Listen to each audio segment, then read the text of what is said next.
And welcome back to AR Tales, aka the A.R.T podcast. I am A.R. Mirabal, and today we have assembled the Avengers. All right, at the end of this, we're all gonna put our rings in the middle and form Voltron.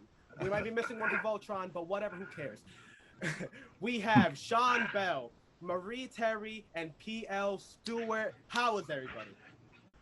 Good, thank you. Doing very well, thanks, Andrew. Yeah.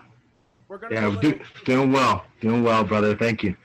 We're gonna do a counterclockwise introduction for everybody. So Sean, you can kick it off. Then Marie, PL, where can people find you? Instagram links, website, whatever it is. Does your dog have a YouTube channel reviewing dog food? Post it. This is the time. Thanks so much, Angel. It's such a pleasure to be back and to share the screen with Marie and PL. This is incredible. So I'm Sean, and one of the highlights of my life so far has been the opportunity to produce my very first independent science fiction / fantasy novel. It's the Grandfather Chronicles. I came out of the gate. I always wanted to write a trilogy, and I just recently completed book number 1. It will be coming very soon. I did it through Friesen Press, which is an independent publishing house. Very lucky to have met some wonderful people through social media who have helped direct me into creating the Facebook page, which is the Grandfather Chronicles, and the website, which is www.thegrandfatherchronicles.com. I always direct people to start there because all the links are on the webpage to the various social media sites. But it's been an incredible journey so far. But I'm excited to meet and talk with PL, talk with Marie, talk with yourself, Angel. Always excited to meet new and interesting people. Awesome. Marie, yeah. Where can the people find you? I am on Facebook, Insta, and TikTok. I'm sorry, I wrote it down because there's so much information. On Facebook, it's just Marie Terry. On Insta, it's Marie_Terry_1. And TikTok, it's Marie Terry 6 altogether. I have been publishing, well, not officially, but I have been updating Dreadful Desire on Wattpad, Booknet, and Inkit. It is a little touch of erotica, romance, dark romance, has a little mixture of everything, a little bit of humor. It goes all over. PL. Yeah, so typically I lurk on Twitter. That's where you'll normally find me. My website is www.plstuart.com. You can also find me on Facebook. Facebook and Twitter, the same handle, at PL Stuart Writes. So at PL Stuart Writes for both Facebook and Twitter. That's pretty well the extent of my socials. That's enough, I think. Again, I'm the published author of the first book in the Drowned Kingdom saga 7-book series called The Drowned Kingdom. That's who I am. So, thank you. And he is wearing some merch of it. So if you're interested in rocking out, like PL's rocking out, go ahead and reach out. I'm sure that can happen in some type of form. And also, Sean and PL are both available on Amazon. You just Google their respective names, their respective titles. For PL, The Drowned Kingdom. For Sean, Grandfather Chronicles. It will pop up. You go ahead, follow the Amazon page. You buy the book. You do what you got to do. Leave a nice review, but don't, Thank you. Don't be that person. Yeah, thanks, Angel. Thank you. And then Marie is, as she already said herself, she can be found on Inkit, Wattpad, Booknet. If you go ahead and just Google Dreadful Desire plus whatever platform you want, it will pop up. I have proven it. It's scientific at this point. So, without further ado, I want to go right on into it, because just as we were speaking, I realized how unison romance and fantasy actually kind of are, if you really think about it. I mean, the greatest fantasies that I can think about all have not only sex scenes in them, but pretty graphic ones. We have Game of Thrones, and you have all the things that follow it and all the things that preceded it. So, preceded us after, right? And this is an author podcast, quote unquote. Anyway, one thing that we were talking right before we recorded, and I definitely want to go right off, continue that energy, is we were talking about Godzilla. And I think Godzilla is a great kind of idea of what fantasy is. So I'm going to let Sean go ahead and pick it up off where we were last talking about Godzilla. I thought you were on a really good point there. Oh, Godzilla and King Kong. Well, I mean, it's got to be the biggest movie out there right now when it comes to special effects, right? If you look back to what Godzilla was back in the 60s and 70s, maybe even earlier. I remember watching those movies with my mom as a kid, and I was just blown away by this dinosaur on the screen, able to just destroy everything in its path. And you saw the creativity that was literally wiped away like a sheet of paper. That was the extent of special effects back then. But to see what Godzilla and King Kong have become today. I remember I took my mom to the King Kong Peter Jackson movie in the theater, and she's just like, she couldn't believe it. She just couldn't believe it that this what happened, what it became. I think creativity across the platform, whether it's writing books or writing movies, you find a lot of people going back to the original tales that were told when we were kids and making them in a much more epic kind of way, using the computers and the special effects that we have today just to really make that impact of that movie so much lasting. So I think for people who watch those as kids, I think to come back to it now and see it being reimagined on the big screen with all these special effects, and the King Kong looks like what he would look like if he was a real monkey walking down the street. Like it's awesome. I love that stuff. I love special effects, and at the heart of it, it really relates back to when we were kids. So I think that's why people are really drawn to those kind of things. Man, that brings up so many great points of just like the industry in itself. I mean, just the nostalgia aspect itself. I think one of the reasons outside of phenomenal writing that Ready Player One became such a success as it did, it was that it had so many references to pop culture that everyone immediately just poured their nostalgia into. Oh yeah, definitely. And I think that's phenomenal. And one thing that we definitely see as a growth, as like the thing as it continues, that movies get longer and things like that, is that you keep on seeing more injections of more the character development outside of Godzilla, right? I haven't seen the movie, but I do lurk a lot on movie forums on Reddit and XYZ. And the main concern that I read about that movie was the whole unnecessariness of the Millie Brown subplot. You know, the whole like involvement in that. How do y'all feel about that as writers? Millie Brown was she's the actress that played the little girl in Godzilla. From Stranger Things, right, Angel? From Stranger Things, yeah. Oh, okay. I was like, wait, who are you talking about? Like, what? Yeah, from everything I heard, and again, I haven't seen the movie, was that the main complaint was that whole subplot was unnecessary to like what people wanted to see, which was Godzilla. Yeah, well, those movies are all about, one, essentially, let's be honest, let's break it down. It's Godzilla. If the movie is Godzilla's the main character, I'm not talking about Godzilla versus King Kong, because I grew up on those really, now you look back and they're cheesy, but they were awesome Godzilla movies.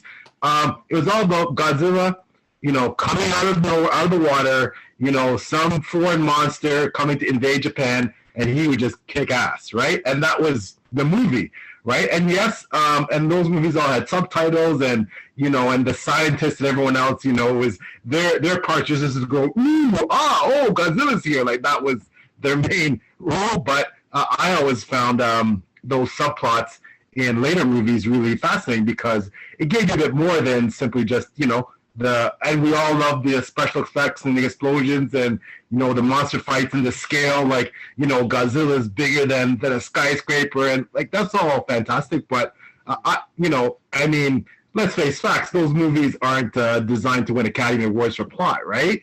So it's nice when they throw in a little bit of some besides the special effects to focus on. So I'd be fine with that, but it sounds like people had an issue. So Murray, how do you feel about it? If I'm not mistaken, I believe she was one of the first people in the movie to notice and kind of put together that King Kong and Godzilla weren't there to like fight each other, but to fight in unison. So I'm just like, hold on a second. So I'm trying to remember the movie. Now I want to watch it again. And I'm trying to remember the movie, but if I believe she was one of the first people to see that, like she kept track of it from the last Godzilla movie. She was the one who kept track of it, and she was the one who kind of like shifted everything into gear. So I'm kind of like, I don't understand how her part wasn't important. But now I'm gonna have to rewatch the movie to make sure that my point is valid. And I think all these points kind of bring up an interesting question for like literature in itself, because for romance, the whole question is that people to a certain degree, they want they want a certain thing when they're reading, erotica, you know, erotica genres and romance and things like that. They want a specific type of thing. I was just talking to on the podcast that I had on Sunday. There was a person that asked the question, should romance always end in that happy ending? Because it's supposed to be escapism. Like the whole point is to see like a nice little thing. So, can it be like twisted? Like, they both die at the end, some Romeo and Juliet shit. Like, at what point do you kind of give the audience what they want? Like, hey, we're here for, in the case of Sean and PL, we're here for fantasy. We want some rich lore. We want some XYZ. Do you stop yourself short and, take away from the, round the edges of some comedy you want to get into? Do you round the edges of some, maybe you want to go into some George R. Martin shit and talk about some deep sex scenes? Are you worried now that your audience is going to turn around and be like, oh, what is this? I'm not here for smut. I'm here for literature. You know what?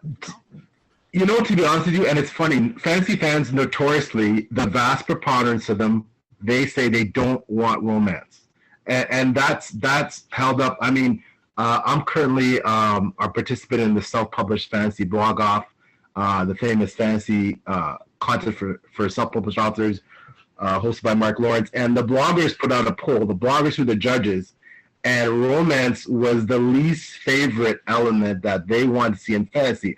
But it's funny, AR, just to your point, what a dichotomy in that something like Game of Thrones, which has incest, like you had people basically, rooting for and shipping a brother and sister. Like it's so weird that, supposedly fantasy readers are saying they don't want to see romance, sex, eroticism. Yet, as you so aptly point out, some of the most popular and best-selling fantasy books have that element in it. Like Sarah Moss, like all these books have, yeah, like lots of that, right? And the thing is that I won't lie to you, like, if I wasn't writing fantasy, I'd probably write romance because I love romance, right? I love that element in the books.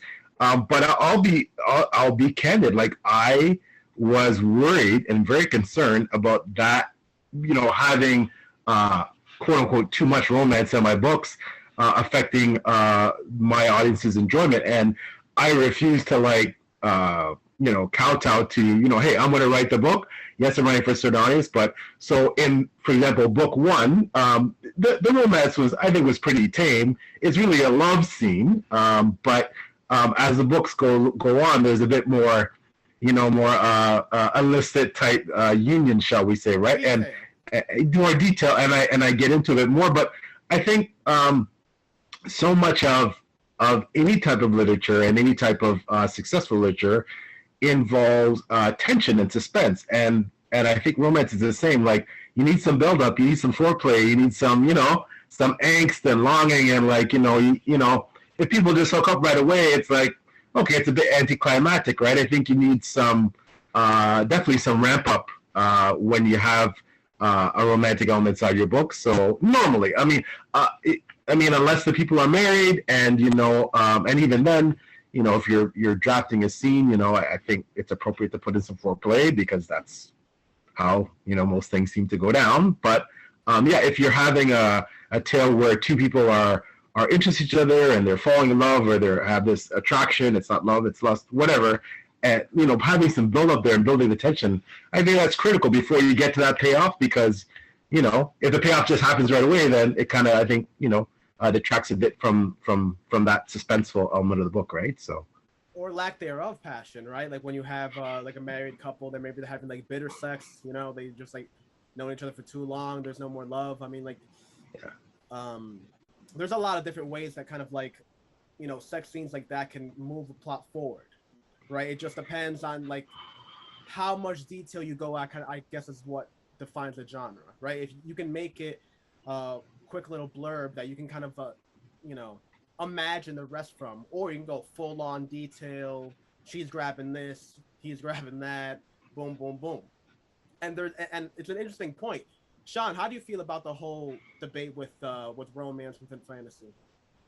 It's a wonderful question, and to play off PL's point a little bit there, romance is part of human emotion. It is a human emotion. I think when you're writing fantasy and trying to write characters in this world that you're imagining and creating, romance is a human emotion. It helps drive the plot. It helps make people relate to your characters, be able to get behind a character and support what you're trying to tell them. I know in my book, I definitely use romance. There's definitely romance with the main character. No, That's well done. It's very well done. Thanks, PL. But there is, and I think PL talked on it. Even if you look at Lord of the Rings, way back, J.R. Tolkien, you've got romance in Lord of the Rings. You've got, the leader of the Free Men in love with the Queen of the Fairies. So you've always got this romantic element, and I truly believe it helps drive the plot. It makes people invest in your characters because they can relate to that. So I really think it's a human emotion. It's part of the genre. I think there might be a percentage of audiences who would rather just, let's get down to it. Let's get down to what's happening. What's the plot? I don't really care about so-and-so and so-and-so, but I think you need to, especially today, which I look at some of the great literature I've read, it's being able to create such memorable characters, being able to make people believe in those characters. And I think romance is part of, it's like I said from my first point, it's human emotion, and I think it's necessary. Yes. Yeah, I totally agree. You know, we're all here because of romance. Not to be crude, but we're all here because of romance. And if you have kids, they're here because of romance. And Sean really articulated well. It's an integral part of life, and in fantasy, when you're creating these worlds and these magical places, and if you have fantastical, mystical elements like dragons and all this, like, I mean, it's, as Sean said, it is a realistic, important part of life, and thus when you write something like fantasy, which essentially imitates to some degree real life, then I feel like there's something missing if it's not there. I still, to be honest with you, I still regret that I don't want to say regret that I wasn't more graphic in my one major romance scene, I guess you could say, in John Kingdom, but I mean, in future books, I plan to elaborate a bit more, just because, I don't want to feel constrained by potentially someone not wanting to read that, because I think a lot of people do want to read it. And because I want to read it, I would want to read it. I like reading that in books. And, for A.R. and Sean, who have read my book, I still have a, there's a bit of a forbidden romance potentially blossoming, as you know. But, I think that adds to the plot a lot. Like, anybody who's read the book has all said, oh, I love where this might be going. Like, they're all, keen to see where that potentially, illicit romance could or couldn't wind up. So I think it's all positive. I'd love to hear what the romance expert, the person who writes the genre, absolutely has to say. Like I am no type of expert whatsoever, but I will say I think there is a difference between romance and dark romance. Okay. So romance to me is the lovey-dovey, they fall in love and live happily ever after, whereas the dark romance for me is where there is like irrational, intentional hurting, because you don't want to be with me, I'm going to kill everybody you're with type thing, like all those irrational type of feelings. Yeah, that whole deal. Dark romance. I think that it's two different things. So like when you hear fantasy and you hear, like, for me, I think incest is dark romance, because I'm just like, that's not the happy ever after thing. So like in Game of Thrones, the whole incest that was happening there, to me, that's a dark romance. Because, okay, yes, they were together, they had children, whatever the case may be. But to me, that's a dark romance because that's part of incest. So I'm just like, that's not the happily ever after. So, well, and to your point, Mary, just to mention, and that's one of the things Game of Thrones took a lot of slack for. That's a great point you bring up, right? They took a lot of slack for the incest, especially when they found out that, I mean, I know everyone's here has probably seen that Daenerys and Jon Snow were related, right? Yeah. But the show took a lot of slack. So that's a great point, Mary. I'm so glad you brought that up, and I apologize for interrupting, but that's such a great point. Thank you. I appreciate it. So like, I feel like since it's two separate things, depending on what you categorize your book as will determine what people will read. So if someone wants like the happy ending forever, happily ever after thing, then they should just read a romance. If they're looking for that turmoil, drama, all the craziness that comes along with irrational people being involved, then I would say look for the dark romance. So I think that kind of plays into effect as to what you put into fantasy as well. Like Lord of the Rings, the elf and I forgot. Aragorn. Yes. So Arwen and Aragorn. so to me, that was just a romance because they didn't do anything to hurt each other. They just, he wanted her, and you can tell she wanted him, and it was love, like, and that was it. Like there was no drama between them. There was drama within everything else to keep them apart, type of thing. And to me, that's the romance. And also, Marie, like, and Arwen, I remember when Lord of the Rings was in theaters, right? Arwen was the one of the top names that parents were naming their daughters, right? Because of that movie. Really? So that just shows what an influence that romantic kind of situation had on the viewers. I mean, if you would ask J.R. Tolkien back in the day when he wrote Lord of the Rings, that Arwen would be one of the most sought out names for daughters after the movie was created. I don't think he would even agree to that, right? He created this world in his vision, right? He saw this world long before it became what we saw on the screen. So I love that point you brought up, and I actually made a note of it here about separating the two romances, because that's very, very true. That's excellent. Yeah, that is excellent. But to Marie's point, I think I guess I'm always fascinated about what it says about us. More from I guess a question I posed to Marie, because again, despite the fact that it was incest, which normally most of us find abhorrent and find to be distasteful, at the minimum distasteful, if not abhorrent, and something that we would all be totally upset and outraged about if it occurred in our family, et cetera, et cetera. But yet, when it's these fictional characters, it got to the point for a lot of people where they were hoping for Jaime and Cersei to live happily ever after, right? And because people love Jaime, and a lot of people like Cersei, despite her dark, malevolent character, that people are hoping, and of course, Jon and Daenerys, same thing. People are hoping that they live happily ever after, even though she's his nephew. Like, so what does it say about us when, although it's dark romance, and I totally concur with Marie, it's dark romance, and it has all these illicit and illegitimate elements, but yet we just go, like, you want more, like you like, suddenly it becomes something that it's not wrong anymore, right? And we start rooting for it. We start wanting to see the drama. We start wanting to see the oh my gosh, but the they're aunt and nephew, but oh man, they're brother and sister, but what does that say about us, right? And I think what it says, one thing it says is that Marie's genre, what she writes, people want to read because it's really compelling. Like, because although it's wrong, people get caught up in, I guess, the illicit element of it. I'm not sure, but it's really fascinating. I actually think that drama attracts people, especially if they don't have it in their own life. They want to see it somewhere. Oh, absolutely. Oh, for sure. Yeah. Great so point. I actually think that if they don't have drama in their life, it's like, okay, let me watch the drama TV show. Let me watch the drama movie. Let me read the drama book. Let me create something at work. Yes, very true. Some people do create it because they start a fight with my husband for no fucking reason. Yes. Yes. Well, and that can lead to, right? Like, hey, that's the thing. Maybe that's what she likes. She likes makeup sex. You can't be mad at that, Yeah, exactly. Some people will purposely fight to have that angry sexual intercourse with their significant other. Like, it's just the way it is. Some people need that. Some people want it. Like, it's so funny because I'll read drama books like from here to day's end, and my husband will be like, "Oh, why are you reading that?" I was like, "I'd rather read the drama or watch the drama than have drama." And I just look at him like, at some point, "Do you want to have drama with me?" And he's looking at me like, "No." I'm like, "Okay then." I'm like, I'm gonna read it or watch it. That's I'd rather drop your hands and you just like melt into the wall. Nope. I'm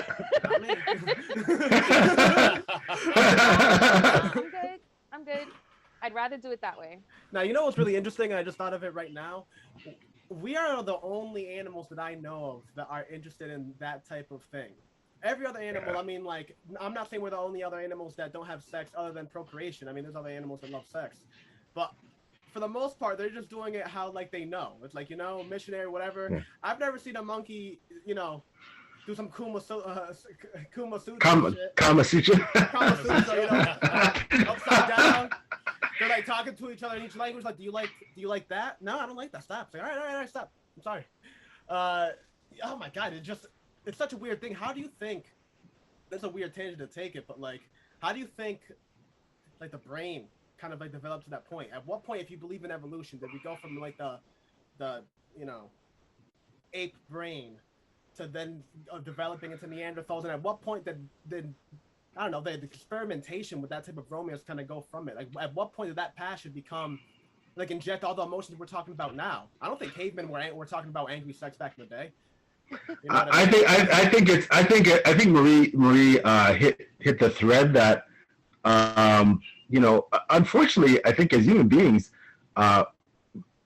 drama is wanting drama to spice up our life is just part of our natural restlessness. The fact we get bored easily with stuff, like, that's what, like, the reason why fiction succeeds is when there's drama and tension, right?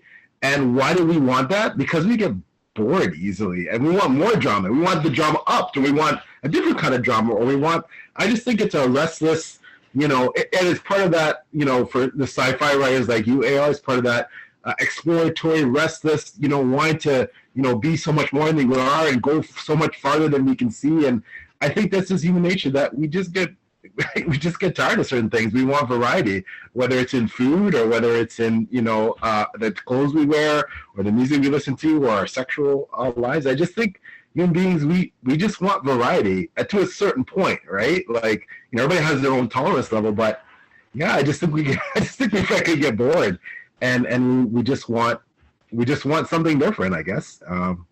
So the moment that we stopped having to, like, really care that much about our survival, and I don't mean that, like, stop caring, but, you know, we stopped having to hunt, and, you know, it wasn't like a threat of, like, a leopard killing our, you know, first 3 child, so we had to have like 9 just in case.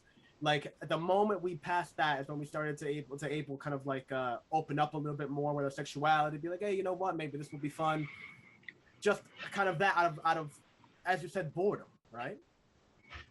Essentially, well, I mean, again, as I said, I think we all have our tolerance level. Like, for example, you can totally be satisfied and not bored with your partner, but want, you know, again, not try to get too risque here, but different, you know, sexual positions, for example, right? Yeah. And then for some people, that's on another level. Maybe they, as much as they love their partner, then maybe they want different partners, right? Open relationships, all that. And then some people want to engage in, you know, all like it just depends on your, I don't say your level of boredom, but also your tolerance and how you feel about all that, right? Like, how much is too much excitement? How much is like, okay, you know what? I have enough. This is good. Or like, hey, I just want to keep going until I keep upping the ante and upping, you know, the I guess the thrill aspect of the whole thing. Like, you know, and I think literature is a lot like that too. And I have friends that they start off reading very kind of traditional stuff, and then after a while they start branching out and they get off on these tangents and they get to read stuff as, you know, for people who read traditional stuff, seems very obscure and very like out there, right? And I think because, again, you get bored, right? So that's why Lord of the Rings fantasy, even though, for example, Tolkien's considered the patriarch, I don't like the word, of modern fantasy, then you come to George R. R. Martin, who's writing about incest. Like, Tolkien would never, I mean, besides the times that he was writing in, that would never, you couldn't put that stuff in a book, right? In the 1950s and 60s, right? But in the 1990s, when GRM wrote A Song of Ice and Fire, now that's in there, and now people are eating it up. Like, so, you know, tolerance, and also, you know, boredom. Not that this stuff wasn't going on in Tolkien's day, because it was. Honestly, this stuff, you know, is as old as humankind, but yeah, I think it's part of it. Boredom and tolerance, right? That's, yeah. Yep. Well, the reason I bring it up is because if you were to graph it out and things are getting more intense, actually, you just perfectly kind of laid it out. You know, you have Lord of the Rings that has like that element of love, but never incest. And then we have the progression of kind of, you know, this generation's of version of Lord of the Rings, basically Game of Thrones, right? That type of like intense lore. and they have incest. So if you were to graph it out, what is the future going to hold for romance? You know, it's in 30 years is what we consider dark romance going to be classical romance, and people are like, oh no, yeah, that's obvious as shit. What are you talking about? That's normal, isn't it? And what about kind of like and we're at that level already. What about romance and sci-fi? What about when you start adding like sex dolls to have like emotions and whatnot? What happens? We're already there, man. We're past that. Look at I want to hear from the others, but let's just like Gideon the Night, Taz and Muir. We have so many writers from the LGBTQ 2A plus community that write exclusively. Their romance scenes are all same sex or non-binary or whatever. Like we're already there. Like we're already writing that stuff, but some of it sells really well. So I guess it'll just follow where we are on the human evolution scale in the future. That will reflect, I think, what shows up in literature. So, but I want to hear from what the rest say. Yeah, Go Sean, ahead, how do you feel about that? Oh, I want to hear Marie first. I'm waiting to hear from Marie's take on that. As far as like where we're going to be in 30 years, as far as romance, I think it's just going to keep on progressing. Like he said, the LGBTQ, I actually have a few of those writers on my Instagram, and I see their updates, and it's being more widely accepted. For the most part, there are still plenty of parts of the world that are not accepting of it, but for the most part, from what I've seen, it has been more widely accepted. So I do believe that it's just going to grow from there, whether it's LGBTQ, pansexuality, however else it may go, whether it's like alien and human, the robot with emotions. There's actually a show on Netflix that has something like that, that the robot, like these robots are made for families, and this robot like catches emotions for the owner. Like it's insane. So like we're already going that route. I don't know about in book, but we're going that route definitely on TV show on Netflix. So I think it's just going to keep on progressing from here on out. And how do you think that'll change the emotion of like romance when you start having like when it's not like that much of a necessity to like have like a human partner that you can literally go online to whatever the fuck.com and type in your perfect assets, get it shipped to you 2 days, Amazon free shipping, you know what I mean? Like how will that change the genre? You know what I mean? And not only that, but when you start being able to a robot that can actually like mimic emotions, it's not just like a sex doll, but like can actually talk to you about your day and shit. How will that change not just the genre, but the actual emotion of romance? Well, in the case of a robot being able to feel emotion, and to go back a little bit of what Marie and PL kind of said, I think the boundaries in which the world once had no longer exist, which I think is amazing. You can do so much more now. You can write how you feel. You can share so much more now than what you ever could. Like PL referred to in Token's time, there was so much of this stuff that was risque, and it was risque because people just didn't want to accept it. I love the fact that we are more accepting today of the possibility of these endless ideas. And to touch on Marie's point, I do follow a number of people on Twitter, and I've met great people from the LGBT society that they have such a different way of looking at the world, a way I never even imagined. And that's not me dismissing it. It's just not being aware of that. So I think being open to awareness and being open to what's out there and the possibilities is huge. But the idea of an AI intelligence being able to feel emotion. I mean, I think of the movie with Scarlett Johansson and Joaquin Phoenix called Her, right? Where he falls in love with a computer, right? And the computer's talking to him. The computer fulfills everything of an intimate relationship except the relationship itself in a physical form. He comes home, the voice talks to him. He goes to bed, the voice talks to him. He does all the language that we're talking about, but it's the intimacy, it's that relationship, the physical that he doesn't get because she's an AI. And not to be a spoiler, but as the movie moves on, they end up putting her AI into a body, into a chip, and it's almost, you've taken this artificial intelligence, something that is, I don't know, very self-aware, programmed by people to think, but she evolves into more than we've ever imagined.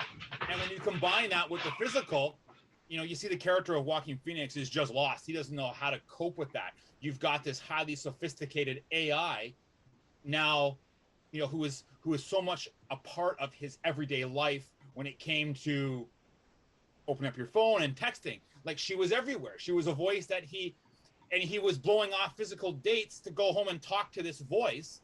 And then when she became physical, he wanted the old thing back. So it's a constant circle of evolution. But when do you know perhaps that you might have gone too far? Man, I think that brings such an interesting point to the kind of the romance of, like, I don't know, I guess the emotional versus the physical, right?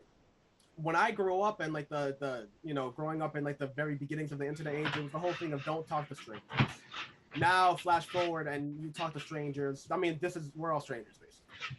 I reached out to all you strangers and now we're talking and like we're friendly. I mean, that's how like the world works now. I know people that start intimate relationships through online messengers, and they start off, you know, across the world, and then, you know, they meet up and it's some like Disney fairy tale. You know what I mean? It just works out for them. LOL.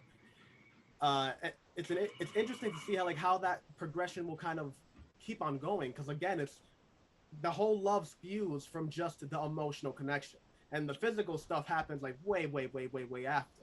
Whereas, you know, I would say more of the beginnings of our, you know, without this technology, it was purely the physical, and then emotional kind of developed over time. So again, how Marie, I'm really interested to hear, like, how do you feel about that? How does that dichotomy of influence not only the romance genre, but how does it influence your writing? Do you think it has anything? Have you noticed a shift in the genre? I have. I have too. Oh, I have. I'm gonna be honest. I only just started writing last year as an official author. I did read books before, but I didn't realize that there were so many and so much available at the tips of my fingers. So I was still doing like traditional books, and that would just be like, you know, when I can buy it, stuff like that. And then when I ran into like Episode and Wattpad, I was just like, oh, there's this whole world of free books, and I just went crazy at that point. So I can't say that I've seen a shift because I've only been in it for the last year. So I don't know how it has shifted. When I did first start reading, my preference was mystery thriller, Lisa Gardner. She was really good. One of her first books I read, it started off where this guy gets his head shot off going into a courthouse, and the person who shoots him gets into his car and his car blows up. And I was just like, wait, what? damn. Yeah, I'm like, the book grabbed me, and I was just like, okay. And she like instantly became my favorite author ever. And I read all her books.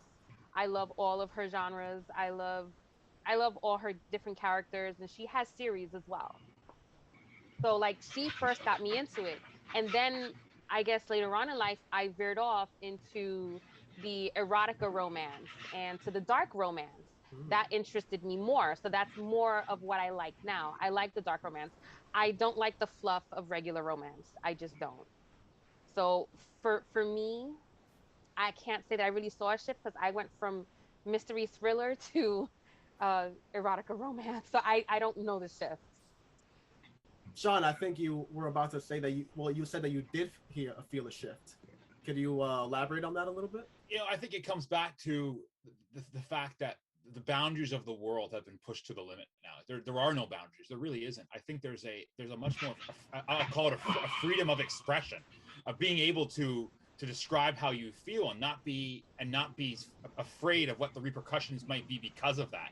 And I think you see that in literature and fiction, because we all, you know, whether you become an author or whatever you're doing in your life, people always imagine themselves doing something else. That's what life is. Being able to be part of something, having an idea and writing it down, I think is the art of what really fantasy writing is. But I think there's been a shift, I think, just because the boundaries that once kept, you know, people at bay have grown, have you know, there aren't those boundaries anymore. I think people are able to really write what they want, and not and the fear of persecution is so much less now because there's so many people out there who accept it, who want to be accepting of it. I look on Twitter every day. I look on the social media. I see it. Our whole society has shifted to social media, right? Because having a social media presence is part of our everyday life now. And you see how the boundaries have just been pushed and how things have shifted.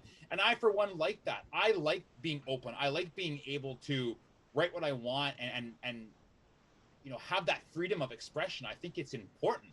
Whereas years ago, things that we're talking about today would never even be mentioned. So I really think there is a shift, and it's important to recognize that shift and be aware of that, because it really is defining how literature is read and interpreted today. Yeah, definitely. If you don't move with the tide, you're gonna drown. That's right. Absolutely. Yeah. I agree with Sean. I am gonna say though, I kind of feel like most or some of society does agree with the shift in literature or in the world itself, but there are quite a few people who are not okay with the shift. And the reason why I say that is because I have author friends who write books, and some of them may have like a graphic rape scene, and people are like, oh, you're glorifying rape. It's just like, no, I'm detailing it. I didn't say there was anything glamorous about it. And I think people misinterpret a lot of what writers do at some point, and it becomes like this big backlash, and then people jump on the bandwagon without realizing how the author did it. If the person is being raped in a scene and the girl is like, she's crying, she's screaming no and whatnot, or the person is crying and screaming no, how are they romanticizing it? They're just describing it in detail to give you the horror of what's going on. Right. So my thing is, I think it all depends on the person and the part of society and how they feel about it. I do believe that it is broader, that we are able to write more of what we feel and how we want it. And I think it's just the reception of how people take it. Sure. Absolutely. Yeah, I think that's an excellent point, Marie. And I think that part of that, unfortunately, is there's so much going on in society right now in terms of people who are upset about what they believe is cancel culture, people who are upset about certain movements like Me Too or Black Lives Matter, people who are upset about other people being able to speak their truth and depict their pain. And, that, unfortunately, Marie hit the nail on the head. It leads to a backlash from certain people, and almost, it's essentially a lack of willingness to accept that the horrible things that happen in society and the positive things, but mostly we're talking about some of the negative things here. If they're not told from a certain viewpoint or by a certain group of people, it shouldn't be told. It's inappropriate. It's wrong. It's horrific. You're glorifying, you're objectifying something, right? And that is probably the thing that authors, especially BOPC authors, will struggle with and are struggling with in the 21st century. So, for example, I write a book about a racist white prince. Some people might say, well, what entitles you as a black man to write a story about that, right? And so this is where we get into what Maria was saying. Okay, perhaps I have some experience to qualify me to write. You don't know what I've been through, right? You don't know what I've seen. You know what experience. Who am I to tell someone who's gone through something as horrific as rape, or even if they've had a family member, or simply through their research, etc., that they can't document something to actually highlight that, hey, this is abhorrent, and bring out that emotion, and maybe even make some people understand how wrong it is. People who scoff at something like rapes, people who think that Me Too movement is, it's made up. And this is, I think what's happened now is that people seem to want to qualify who should be writing what about what, and that's wrong. Everyone should have a voice about something. Freedom of speech, some of the same people that argue freedom of speech allows them to spew racist, sexist, homophobic comments don't like it the other way around. So that's what some of the challenges are today. I totally concur with what you were saying. Yeah, I mean, it brings up, you both bring up a really interesting point. I have a scene that I've written, not released yet, where the whole point of writing this character was to make the exact thing that I feel. So, for example, women characters, women villains are always shown to a degree, but not, I don't think they've ever been shown as evil as their male counterparts. They always have some type of something to kind of like lure them in. They have a child that they love for. There's always some type of emotional thing that makes you go like, all right, well, maybe it's not that bad. So in order to create this heroine, I really want to put her to the same trials that I feel like that the male counterparts have been through. So there's one scene where she is getting beat, and I don't mean beat like how they show in the movies that her tank top has 3 rips in it and she has a busted lip. I'm talking about she's getting beat we've seen male counterparts getting beat. And I just can envision that. I mean, the whole reason I wrote that scene was because when I see that in movies, when they have a scene in a movie where a boyfriend turns around and hits a girl, that makes my stomach twist right there. Even just that little thing. Even if it seems like an obvious slap and the camera's 3 feet backwards and she did even a little delayed, it still kind of goes oh shit, it feels weird, right? But then it's that's the whole point of it, to show why do you feel so weird about that? But then a guy getting beat, you're just he goes oh, he can take it. Oh, what is that, a broken leg? Whatever, keep going. He's getting his ass beat. That's what happens. But again, it's just I foresee that type of backlash. I guess you can never take away all backlash and to really try to form your art versus that. You're going to be in a hell for all your life, because then you're always going to be trying to build up walls for other people that you can't even anticipate for yet. But I think so much of that is because I realized from becoming a writer and from reading other people's works, and I'm an old guy, I'm 52, is that unfortunately sometimes context is lost on people. Right. Readers are intelligent people. I'm not trying to say that they're not. I'm just trying to say that your background, your experience, where you come from affects how you see context. And, there's a difference between watching or reading a scene where someone who's vulnerable is being abused and assaulted versus a female warrior getting in a fight and getting hurt. Those are 2 different contexts, right? But I find that people sometimes are frankly oblivious to context. And that's not, I'm not blaming them. I'm just saying that's the reality.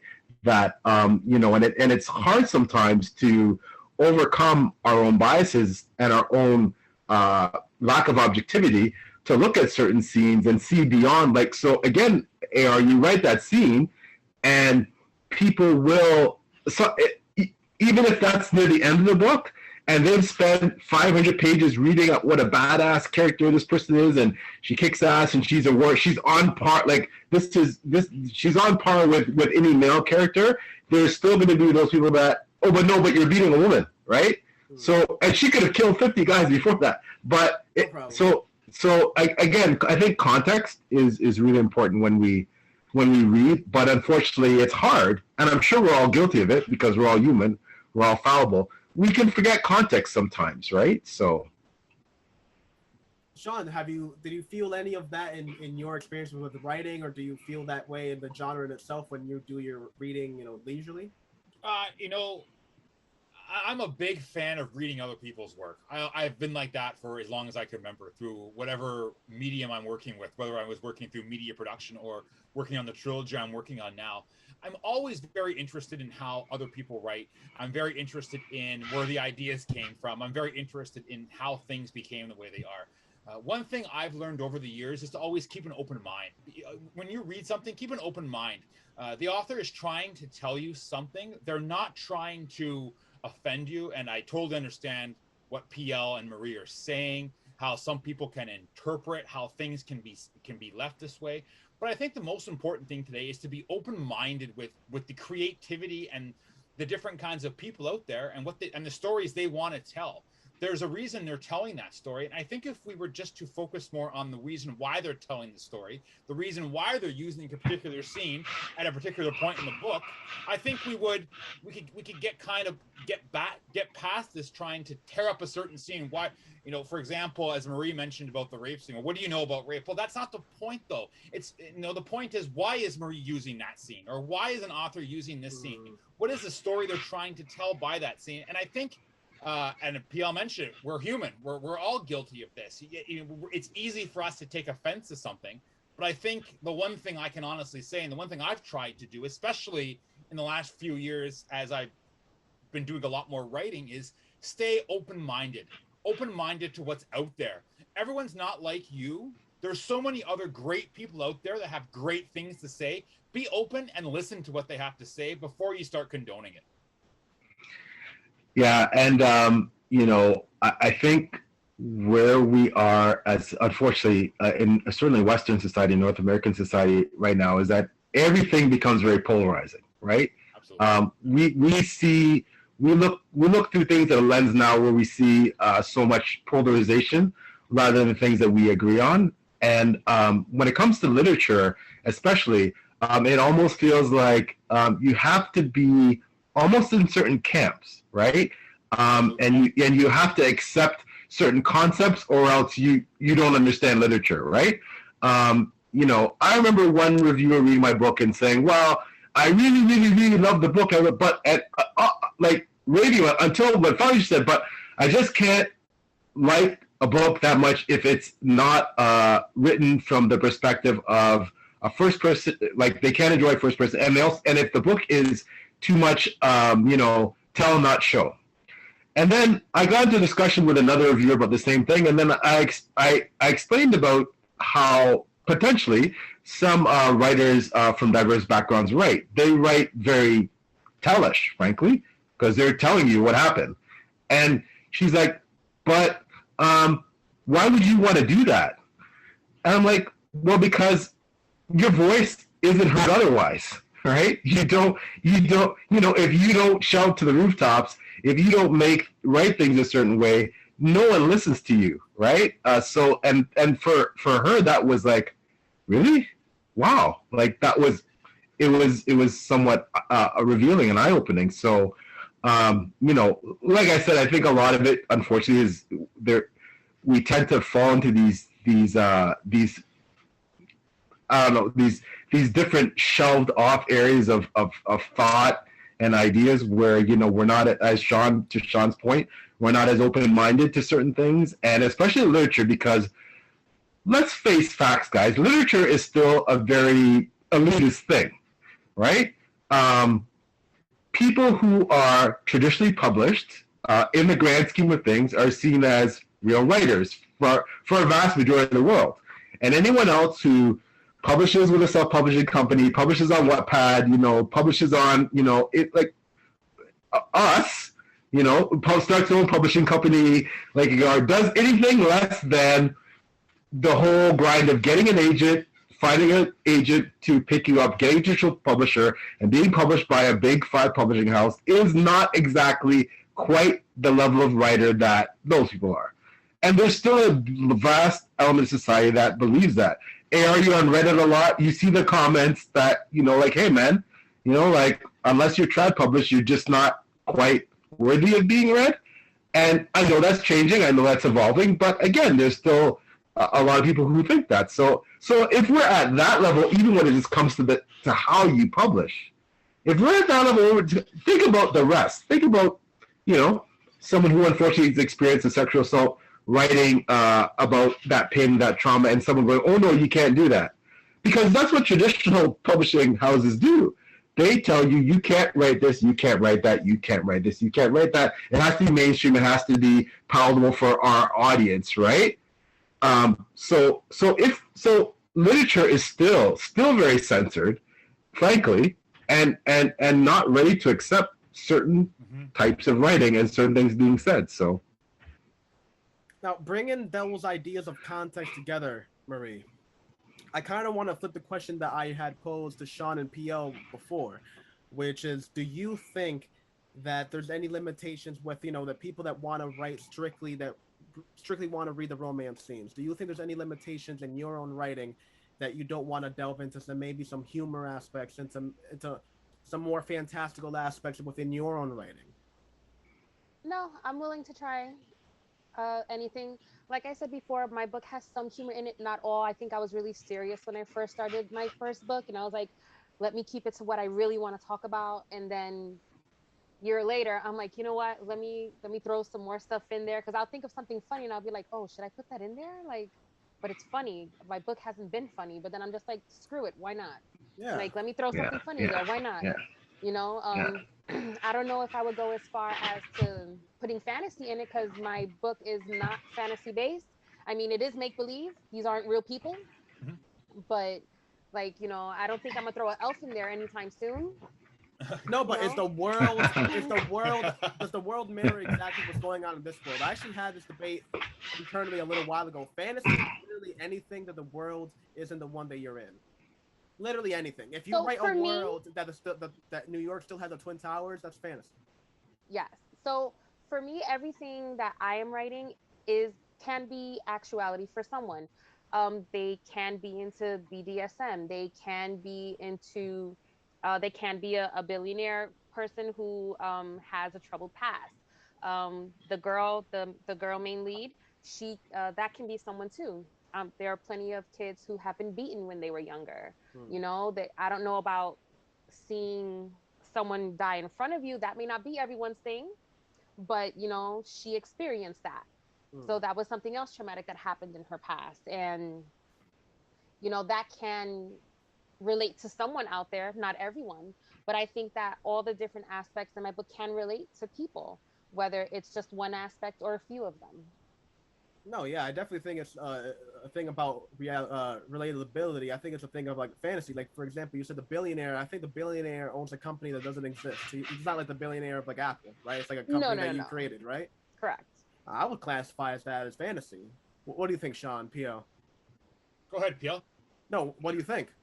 Oh, I think yes. There's different levels of fantasy, right? I think when you and I'm intrigued just by hearing Marie talk about her characters and her plot. Yeah. I'm intrigued. I want to read it. Like, I'm intrigued now. Me too, right? Man. Sounds off the hook. Yeah, just like that, right? And I think it's because I love the idea of fiction. I love the idea that yes, people can relate to what's happening. Yes, people can relate to characters of your book. Yes, people draw on real life experiences, but at the end of the day, it's up to the author and their imagination, their creativity to tell a story in the way they want. And just the way Marie has talked about just that last little blurb she did on her book, like I want to read it now, just like that. And that's because so she's appealing to an audience because she's got things in there that she mentioned a few things that I can relate to, and I'm sure other people can too. And I think that's the essence of attracting an audience, is being able to relate to your audience.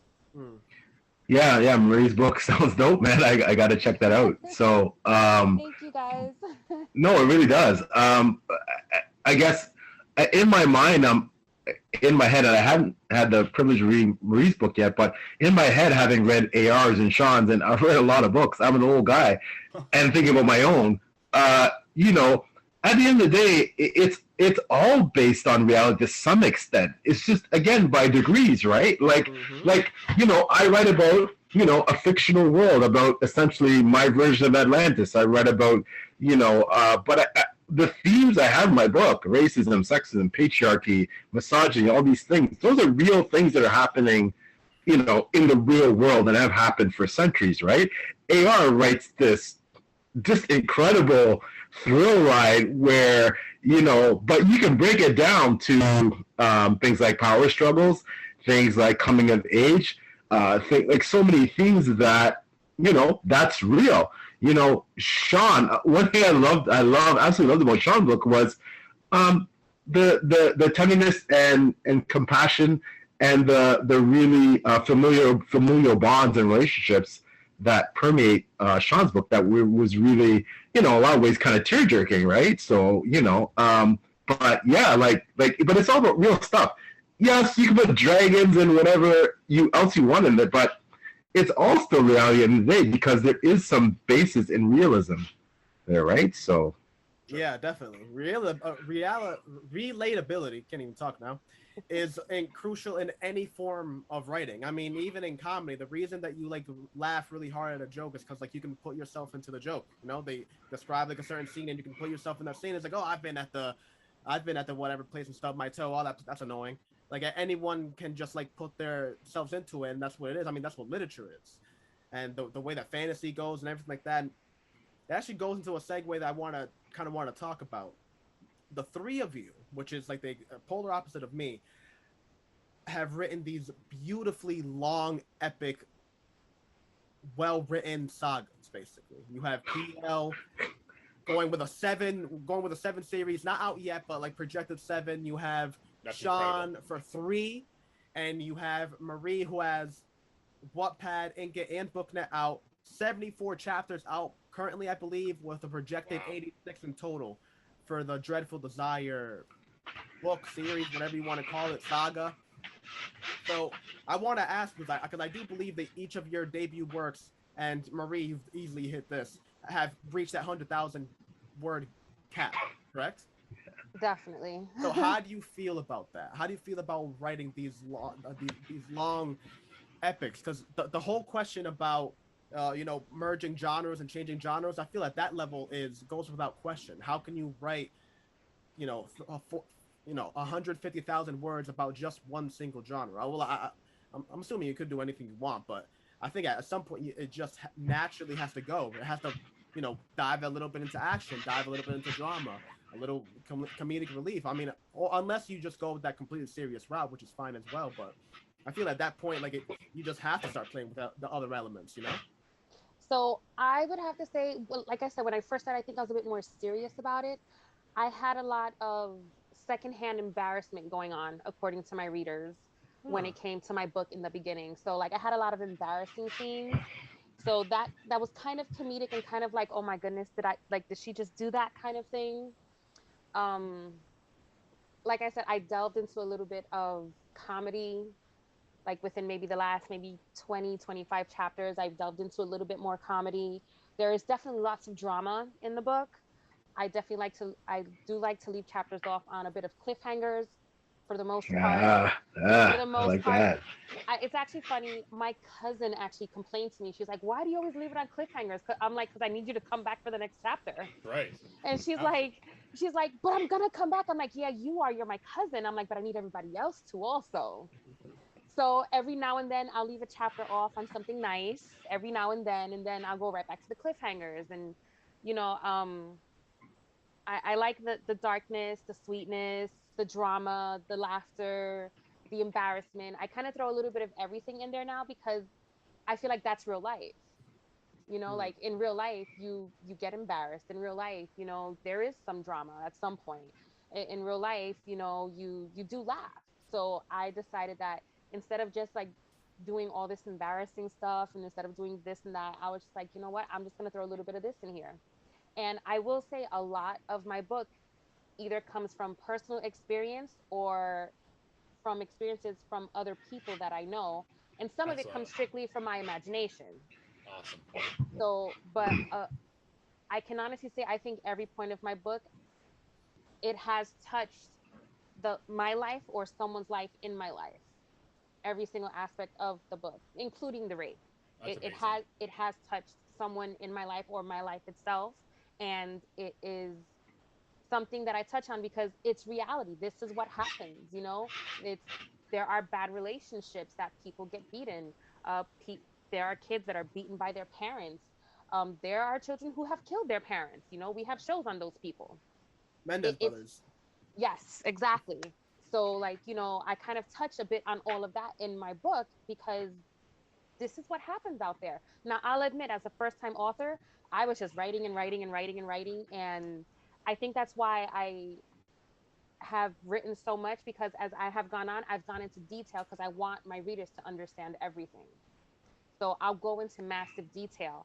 I'll explain exactly how something looks and then I'll put a picture in it in Wattpad so you can see what I'm explaining so that you can see it. And for like the sites that don't allow the pictures or that they're not able to see the pictures, I'll post it up on Facebook, Instagram, and TikTok, so that for those who can't see the pictures, they'll see it on there. So it'll be like update for chapter 67, and then I'll have all the pictures that were in that chapter. Um, I actually like details. Funny enough, when someone tells me a story, I'm like, get to the point. But if I'm reading it, give me all the details.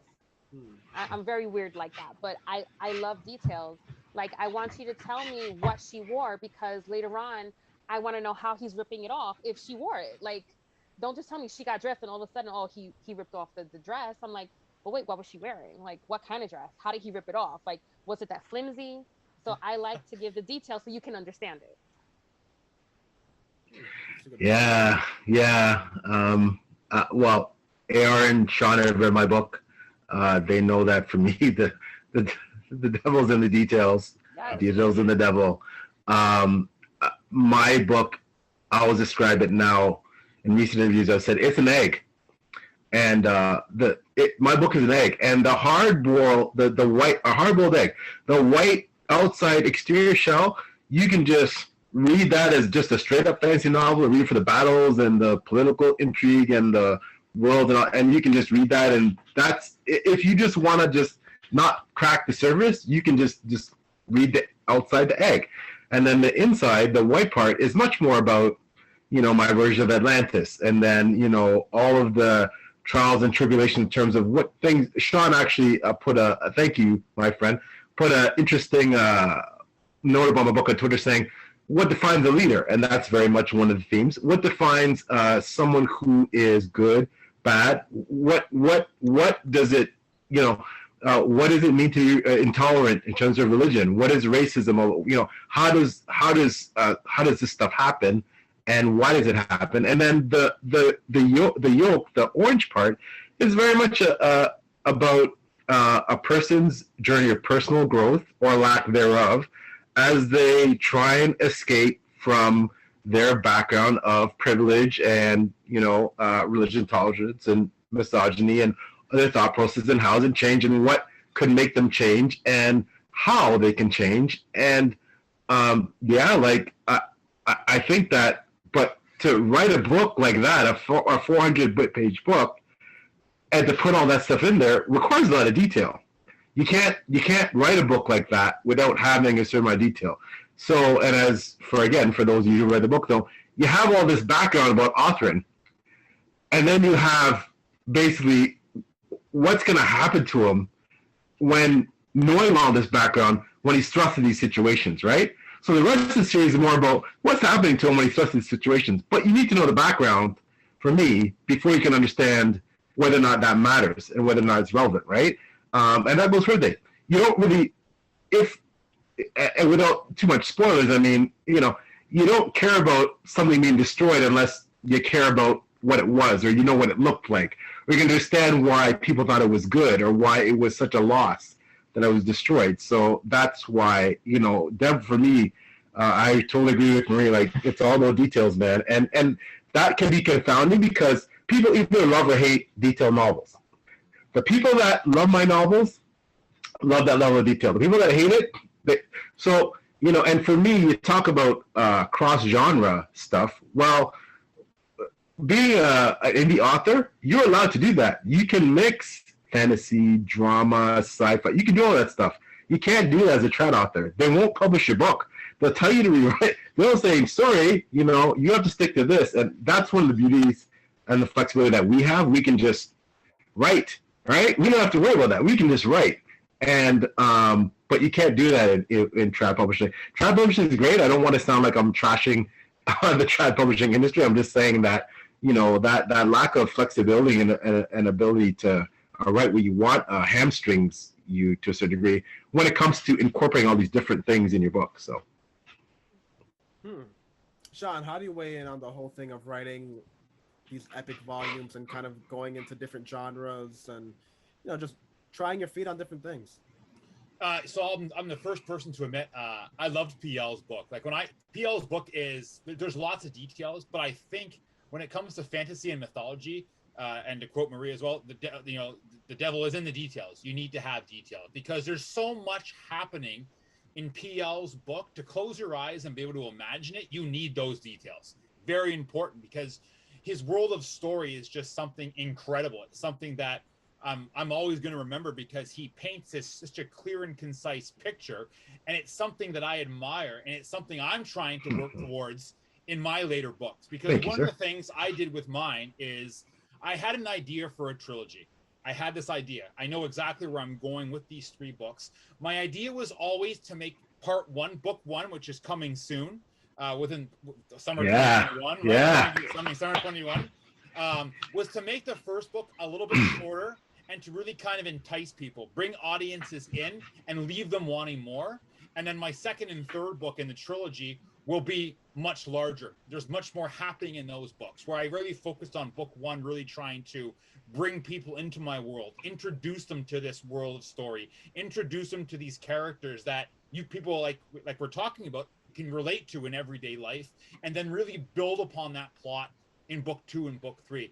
I think the nice thing about fantasy, as PL mentioned, is that, especially as indie publishers, we can do what we want. We establish our audience. We listen to our audience. I very much value audience and reviews and the feedback I get, because I really take that to heart.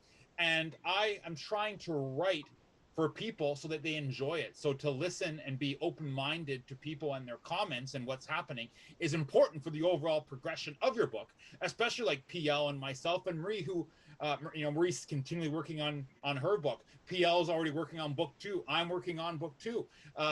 We have to really rely on the feedback that we get to help us really dictate where we're going to go. And I think it boils down to each individual has their own style of writing, how they want to tell the story. And I think PL, myself, and Marie, although share a lot of the same ideas, we have different ways of telling it. And that's what makes it incredible. We have this freedom to do what we want and tell the story the way we want to do it. But I think audiences like cliffhangers. Audiences like long stories. They like detail. They like character building, right? And I think when it comes down to it, you just can't get all that done in one book. You can't. That's why you look at the trilogies that have done very well, or the book series that have done very well. There's more than one book. There's more. The audience wants more. So for my book, I created a shorter first book to really bring people in, leave them on this kind of cliffhanger wanting more, and then book 2 and 3, which I'm writing right now. I'm having just an unbelievable time writing book 2. I love it. I'm lost in my Grandfather Chronicles world, and I love it. I'm getting into detail, and I owe that a lot to reading books like PL's, because it teaches me how to use detail. It teaches me how to be more creative, how to be more concise. And the more I read, the more I interact with the wonderful people on this panel today, the better I get at telling a story in a way that I think is going to make audiences remember it. Yeah, you got it. Yeah. Sorry. No, you go ahead. Sorry. So I agree and disagree with taking to heart feedback from readers. The reason being is because some readers just don't like what we write. And my thing is, if my book is not your cup of tea, you can move on to the next one. And I give disclaimers in the beginning, like, this is going to involve violence, physical abuse, mental abuse. Like, there are things that are going to happen in this book that can be triggering. Before these scenes happen, I do give a trigger warning. I'm like, trigger warning, if this isn't for you, skip this portion and continue the next time I update.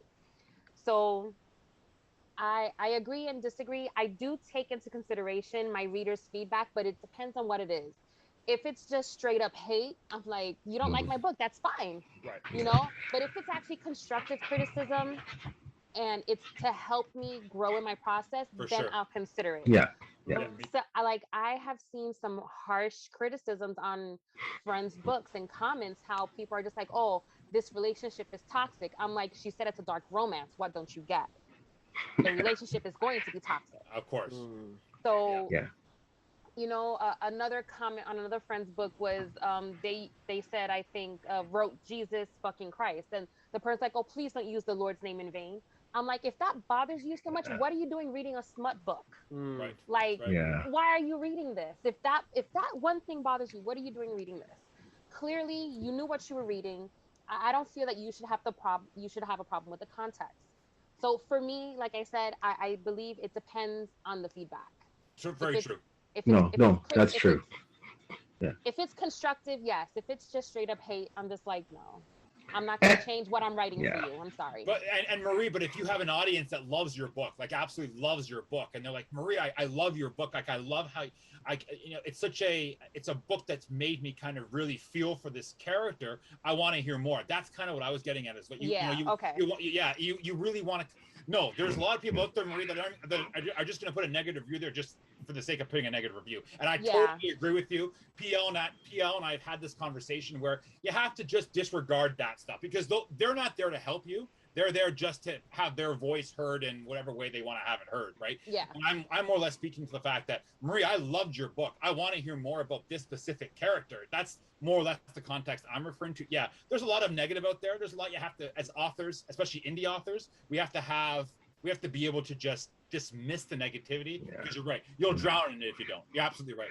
Yeah, you have to have thick skin. You have to have thick skin for this. For sure. No question. Well, it's just the difference between nitpicking and like constructive criticism, right? Because a person talking about Jesus fucking Christ, it's like, okay. I mean, like I literally wouldn't even respond to that. I don't think I would even like register that as a comment or a review. That's just like okay. And then you're going. But you have to stop for the person that goes like, oh, okay, I saw how you did with the character structure. Maybe if you envelop the scene a little bit more, it would draw in the reader. Now that's the type of stuff that you have to sit back and be like, okay. Or I think one of my favorite reviews ever, there was a person that just like kind of put themselves into it and they were like, oh, well, how would, if they have teleporting paths, why wouldn't they use a bridge in order to get across the road? And it was just like, oh my God, yeah, that's a fan. Like, how did I forget that? How did I forget something so simple?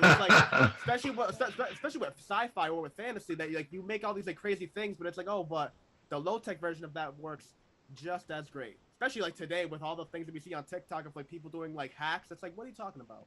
Just get some gags. That would make a lot more sense than whatever you're doing.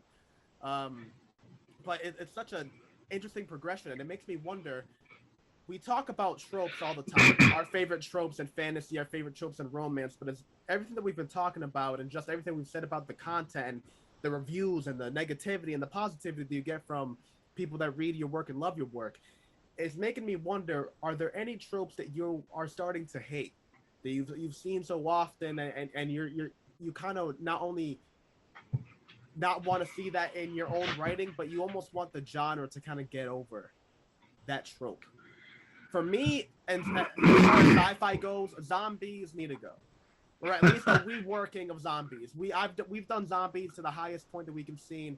I don't care. I don't care at what point you started. It's been done 1,000 times, and I just want a different route of it. There's 1,000 ways. What happens after zombies? What about that? What happens when they kill everybody? There's no more humans. What do? Do they just eat each other? Do they just stand around and go like, oh shit, and re-die again? Does the planet take over? There's thousands of ways to go about it. Just find a different route. Do you feel any of that in your own genres?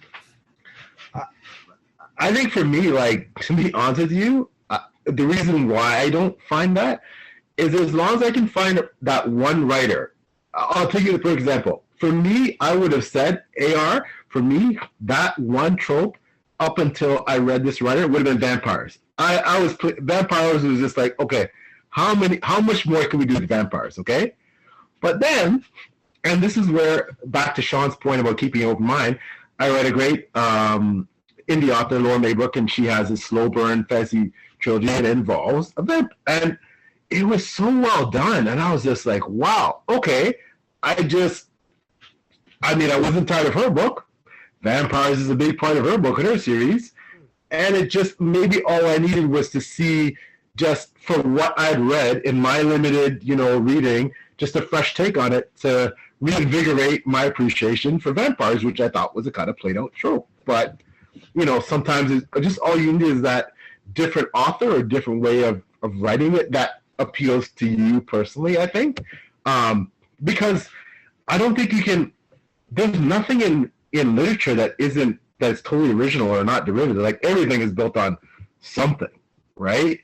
Like I tried to take, I didn't necessarily purposely do it, but I tried to take a famous fantasy trope and kind of flip it around just a little bit to make it be like, well, and without too much florism, I took the trope of, you know, the hero who is, you know, like basically the illegitimate or bastard child of somebody, and then they're inheriting the whole kingdom.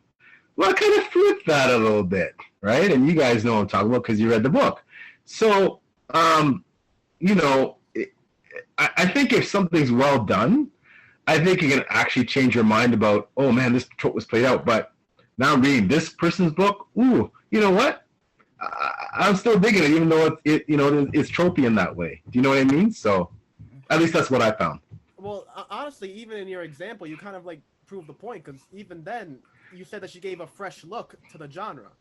You know, when I said the thing about tropes, and I guess I made it a bad example by just saying zombies, but it's not that you get rid of the whole thing of zombies. The trope that I was making fun of was that humans at the end, and it's a resilience for the zombies, and they're coming out, and the only thing that you're changing is the name of the humans and the speed of the zombies.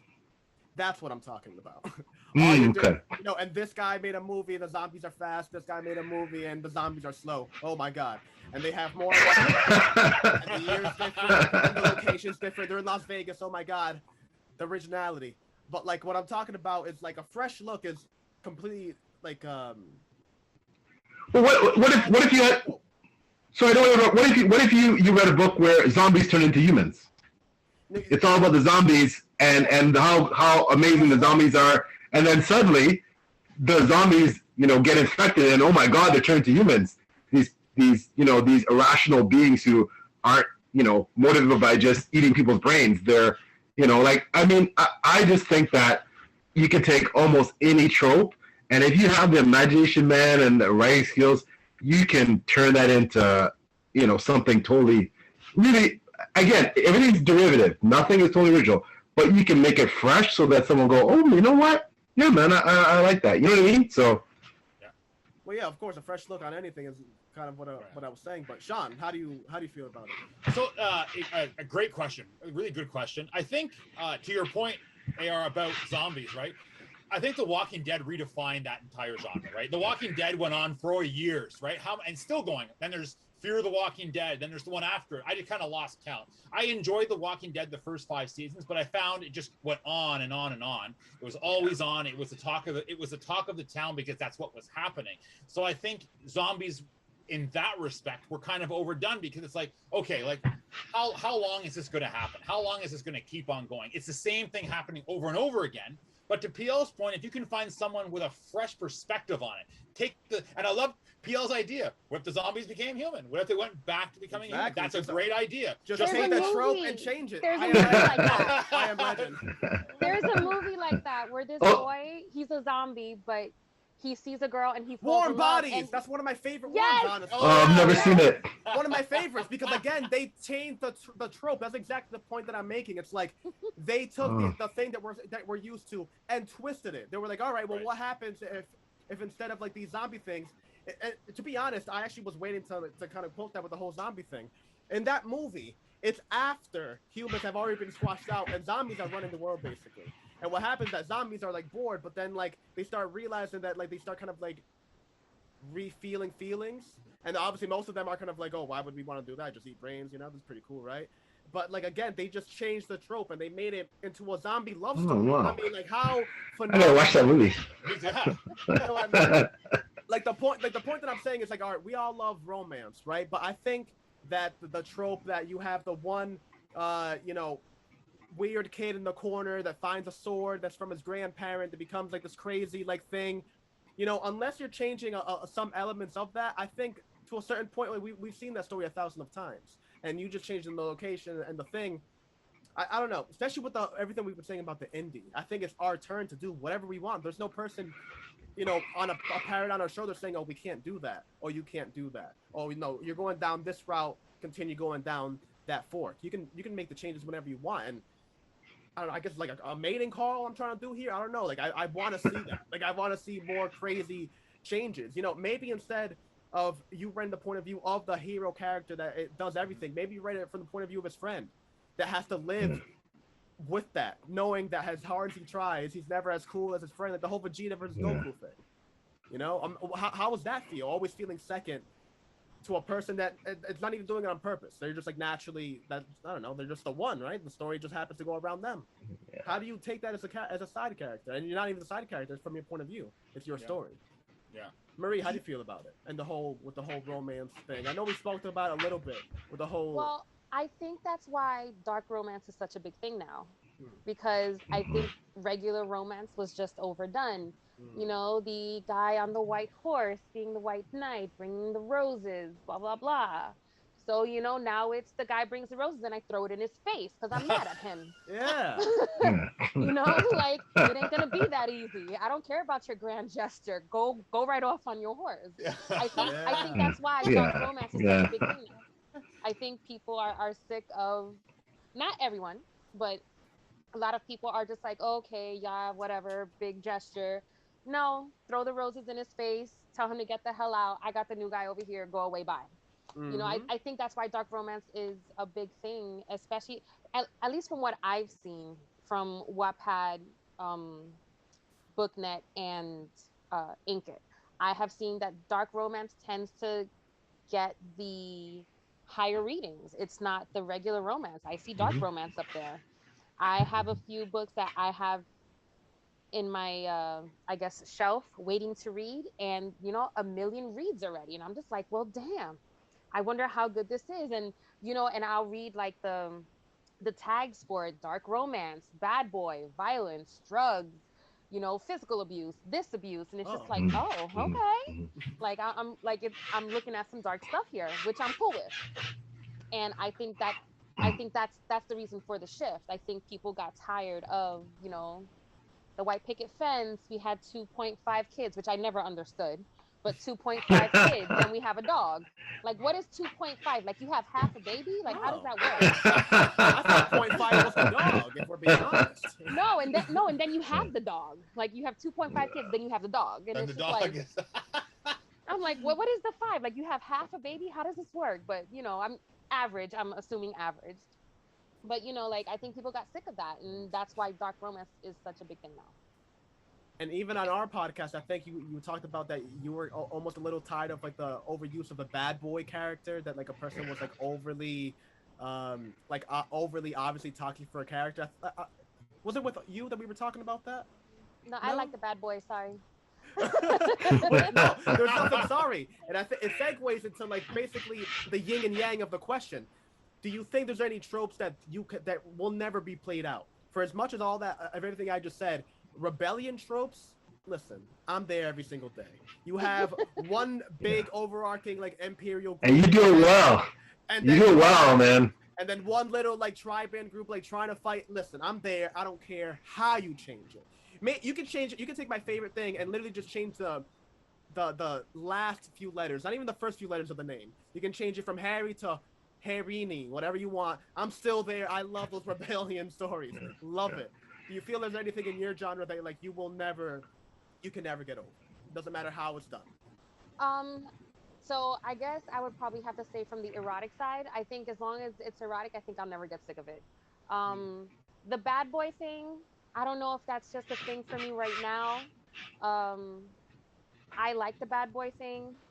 I like the guy with, and I can't even say bad boy because like even my male character, he's not a bad boy.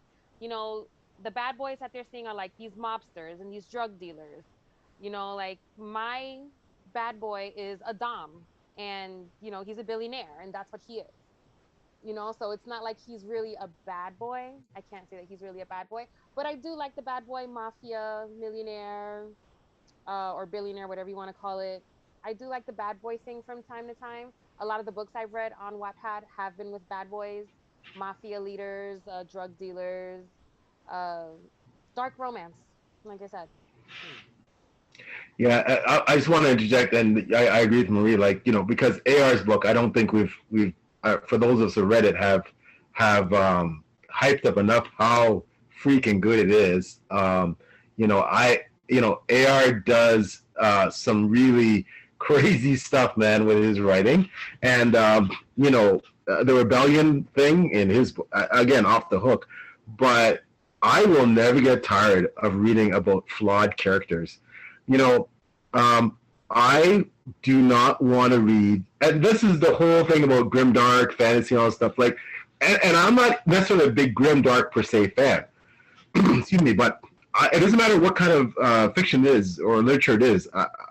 Well, be fiction, but I want to read about someone who is messed up, has got issues. Give me someone who's got ish. Give me someone who, you know what? I wasn't raised in the perfect family. You know, again, just like to Marie's for, I didn't have a white picket fence, and you know, my mom and dad had 2.5 kids and a dog. Like, give me the people who have tragedy and potential abuse and all these things. Dysfunctional family relationships and all that. Like, give me that, because first of all, most of us, that's what we live, right? And I always want to, what always puzzled me about reading books like that are even still being written today is that, where are these people? Because I don't know them, right? Like, where are these people that have these perfect, pristine lives that don't, like, and how do you write a book about that to the point where, there isn't a point where it loses interest? Because, I want to read about the flawed. You guys have read Author. He's one of the most flawed people out there, and that I think makes him compelling. Now, mind you, people hate him because of that, and there's readers that hated my book just because of that. I had a review that said it was well written, it was this, it was that, it was great, but I can't endorse it. I can't give it a good rating because I hate Author and I can't stand it. Yeah, I saw that.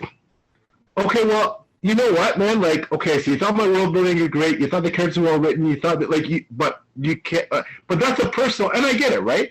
But that's when I go back to context. That okay, but did you think why I wrote him that way? Did you think I know you didn't like him? Maybe that's irrelevant. But did you think why I wrote him that way? And that's the one thing that, again, like I want to see more flawed characters, especially in fantasy, because fantasy has always been about the good guy, but the good guy has issues. See, good guys, yeah.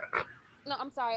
Go ahead. Think one of the things that I have noticed in society, especially recently, people don't want to decipher why you do something. They just want it as it is. Yeah. People don't want to decipher. It's you say what you say and that's it, and I'm gonna hold you to it. I don't want to have to read in between the lines. I don't want to have to think deeper. I want you to just lay it out for me. I don't want to do any work. And I think that's what, I guess that person was like, like he didn't want to think about why you wrote it that way. Oh, you're right. You're right, Marie. No one wants it. No one wants to do it.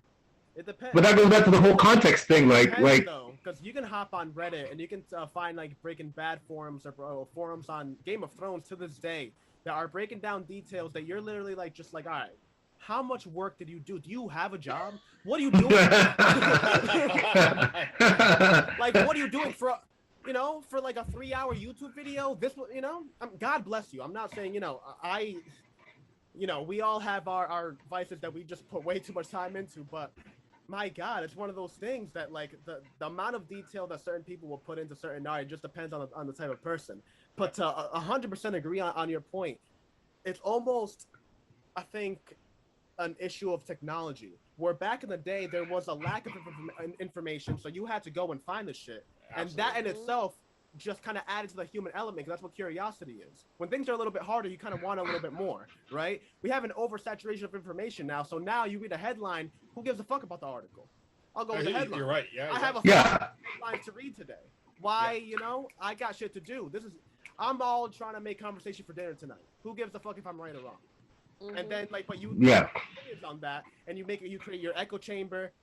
You tell your friend some shit, and I mean, how many times in your own life have you heard something from like a friend, and it's like, no, that's completely wrong, and it's like, oh, really? Like Henry told me that, and then like Henry told that. It's just a chain of misinformation, and it's not even from a point of like ignorance, or they want like to like on some Joker shit, they want to see the world burn. It's just genuine ignorance. To talk about Sean's point earlier. Yeah. One thing that I hate the most, that people immediately equate ignorance to racism or to hatefulness. Ignorance can sometimes mean that you're ignorant, that you don't know. Right. Absolutely. It's a time for education. Yep. Explain to a person, and just to go off on this thing before I let Sean talk about answer the question, is Have you ever in your personal life yelled at a person and convinced them of your point? That like instead of like rationalize your point of view, that you just yell whatever it is you're opposing. Like, well, you're stupid for thinking this. Has that ever worked out in your personal life? Humans don't respond that way. If you just talk to anybody, it's gonna be a better conversation, I guarantee. But outside of that Oprah shit, I just had Sean, how do you feel about the tropes and fantasy, and like what are some that you you cannot live without? You know, it's funny. AR, you mentioned, you know, these tropes, right? We live in a world with so much creativity. People are always trying to do more, create from within. To talk about to piggyback off Marie's point a bit about PL, I like reading about the hero who's not perfect, the guy who's experienced loss. That's to me what makes characters memorable. We've all gone through loss in our life. We've all experienced tragedy. It's part of human life. It's part of being a species on this earth. Is we feel things. We're emotional. I think being able to capture that in literature and being able to write that in a creative way will never get old, because I think you have people who are willing to tell the story in a way that's relatable to them. And I think that's what makes it so appealing. Back when I talked about The Walking Dead just being done too much, it's on all the time, 10 seasons, it just keeps on going. I think that's why, like, Air's like, hey, I'm done with zombies. I'm just tired. It's the same old thing over and over again. And then it's awesome. You hear today, PL just read a book and he's like, you know, it was about vampires. He was sick of vampires, and it kind of rekindled his faith in that. I think it doesn't say so much to the trope itself. It says it to the creator and how they envision it. Like, one of the questions I wanted to ask Marie, because she brought it up when she was talking about dark romance, is, you know, did Christian Grey and that whole Marie, remind me the name of that series. 50 Shades of Grey. 50 did that change? Did that change the way we look at dark romance? Those 3 books did extremely well, and I mean very more than the Bible. Well, those are self-published books. Those start off self-pub too, man. Right? So, they start off as indie. More people really know about Christopher Grey than they know about Jesus Christ. I'm just saying. So it's actually really funny that you bring it up, because a lot of people do not like 50 Shades of Grey because how they portray BDSM is not how it actually is. Okay. Oh, okay. Oh, interesting. So it was actually really funny because I have a group of friends that we all chat, and that came up the other day because they actually saw my podcast with Angel the other day, and they were like, you know what, you're so right. People do see BDSM as something that's taboo, and one of my writer friends like, that's why I veer away from it. And 50 Shades of Grey gave it such a bad name. Okay. And I was just like, okay. And I was like, because I personally I liked the movie. I didn't read the books. I liked the movie. I thought it was cool. I didn't think it was like my how-to to get into BDSM.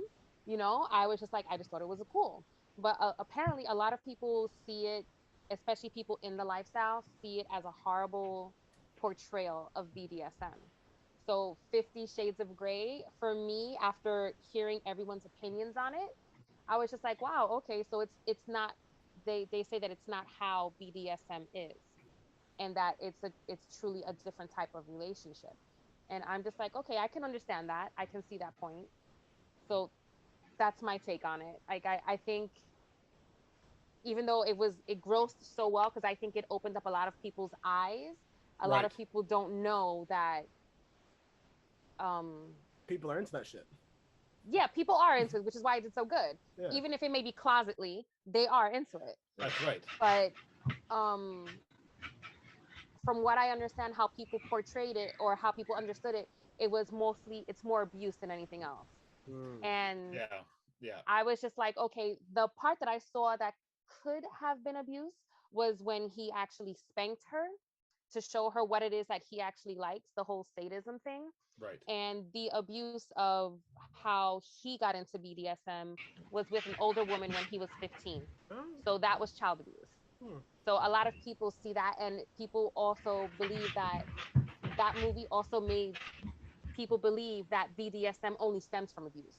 So you have to be abused as a child within BDSM to want to be into BDSM, and that's just not true. Okay, interesting. That has led and inspired a phenomenal capstone. Well, I think it's a really great question just to end the podcast off. Before we get into the little outro, do you think that is the responsibility of the author to educate with every single purpose? Now, of course, the whole thing of like great writing is that it does have to mimic real life as much as you can, you know, in some point for the relatability, right? So people can actually sink their teeth in, and they have a through line that they can that mirrors back to something else, and you know they can have those epiphany moments through your writing, which is what we want, right? So at what point does that line have to be drawn? Is it the author's, you know, it's like what we were talking about before, maybe she wasn't talking about BDSM as a total, but she created this character that way. How is it now her fault that people are putting the entire, you know, infrastructure of BDSM on this woman's head over just because the book did well? Do you think that is the responsibility of the author? At what point is it do you have to be drawn? I mean, you're writing fantasy fiction, and that's exactly my point. Her book was made for entertainment. It wasn't a how-to. It wasn't an informational guide. Hey, this is how you get into BDSM. Be abused as a child. Let someone take advantage of you, and then when you get older, you become a sadist and beat other people. Like, no, that's not what she said. This was purely for entertainment. Now, if you want to take the route and give information for it, that's kind of what I do in my book. I kind of, you know, let people know, like, hey, there are things out there. If you are interested in this, you can go to websites, and you can, there are submissive checklists and dom checklists, and to see, like, you know, if you were ever interested and you were afraid to, this could be an opening door for you to speak to your significant other, you know, if you want it. I'm not saying go and do this. I'm not saying, you know, do these certain things. But if you want to be informational, you can be. As for how society took it and they felt that was the way it was, I believe that's on the person. You know what? Everything in this world, you need to do research on yourself. Right. You know, if you're just going to take everything at face value, guess what? You're going to get a lot of crap, because a lot of people put a lot of crap out there. So I think it's incumbent upon yourself to actually do what you should. If you're really into it, do the research. That's right. Look into it. Don't just be like, oh, I saw on 50 Shades of Grey, he beat her, and that's the way it's supposed to be, so I'm going to spank you until you bleed. No, that's not how it goes. Do the research. There are people who don't like sadism. There are people who do. Do the research. You know what? Take accountability. Plain and simple. Absolutely. Take accountability. Yeah, that's and you know what? I think Marie's point is excellent. I don't know if people remember the fact that, you know, not less than 2 or 3 decades ago, there was no such thing as corporate social responsibility. If you're a company that's making money, if you poisoned 1 million wells, unless you got caught, nobody cared. But now really, to this day, it's the same shit. Yeah, but you know what I mean. At least now that there is some sort of expectation that if you're a company making money and your companies earn money to make profit, that still you should still try and do X to not damage the environment to a certain degree, to help people who are downtrodden, to do this and that. But if I relate this back to authors, the only difference I'll say though, and where we have to be really careful, is that, listen, I wrote my book for X reason, right? So, and this is what I go back to what I said about context. I write my book for X reason. You don't see that reason, you see something else. Not at all the way I intended it, but once I finish putting that book out there, it's not that I don't stand behind what I wrote, but I stand behind what I wrote for the purposes that I wrote it. If you interpret something different, that's one thing. And maybe, you know what, maybe I should have been more careful about some of the things I espouse into my book, but at the same time, maybe sometimes there's a misinterpretation, which happens. And yeah, and again, to Marie's point, maybe I'm just trying to get paid, which I think is that's the corporate responsibility thing. Like, corporations are just trying to get paid, just trying to make money. We're in the office just trying to make a buck, right? So some people, and I had this conversation with lots of my indie author friends, especially indies, because we function on a different plane. So they're trying to make a buck, man. They're trying to do whatever they can do to sell. They're having 99-cent stills here, and they're doing this and doing that. But when they write their books, they're running to sell, specifically to a market. Or if they get feedback that, you know what, I need more gore, more slash and hack scenes, they're going to put that in there. because they're trying to sell books. And I think when we talk about 50 Shades, and it's a perfect example of, you know, how much responsibility do you bear for what you write and how people take it and what they do with it.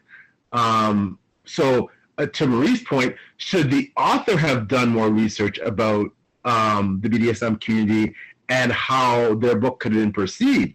Should they have made it more representative of some of the things that really happen in the community? Or were they just writing it to sell books, to make it more sensational, to sell books? Like, well, I don't know that, right? I'm not the author. But I can tell you that, you know, just like I said about, you know, me writing author, and I wrote author in a certain way because that's how I wrote him. But someone else can take that totally different, right?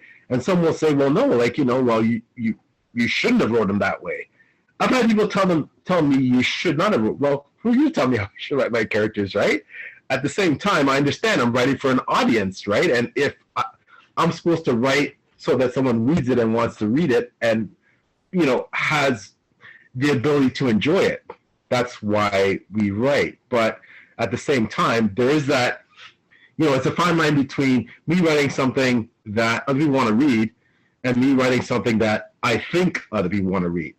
Just like there's a fine line between me thinking I'm writing something that's responsible and representing something responsibly versus someone else believing I'm not, right? So that's a tough question, you know, like, that's tough.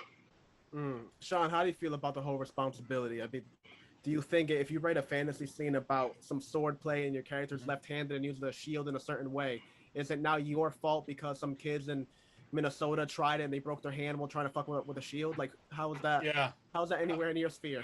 Yeah, I think it's a great question. It's a question we're going to be asking ourselves as we continue to write. I think to touch on Marie's point, I loved her point, have accountability. I think you need to have accountability. I also think you need to know the industry. You need to know who you're writing for. You need to know the genre you're writing for. You need to recognize that there are people who may interpret things in different ways, and that's their freedom. That's the freedom of having an audience that reads your book and might see something in it that you don't intend them to see, and that's their given right. Everyone's allowed to have their opinion. I think it's important.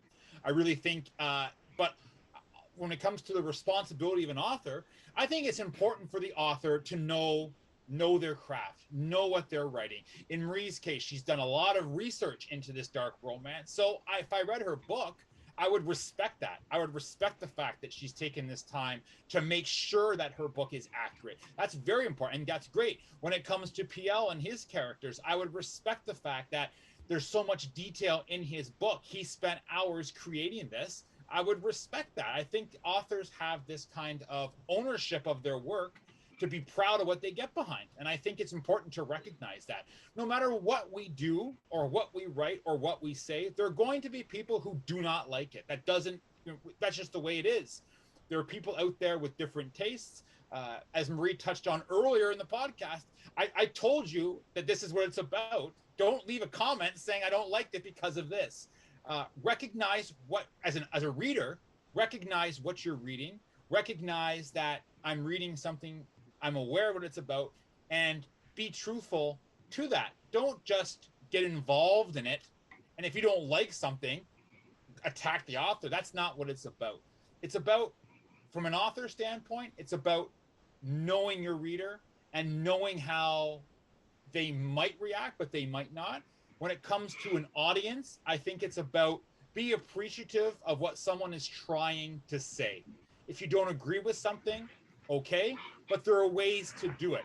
One of the things I've learned, especially as a new up-and-coming author with my first book coming out, is, and PL has shared this with me, is that you are going to get negative reviews. You're going to get people, no matter what, who don't like it. It's important to just move on from that.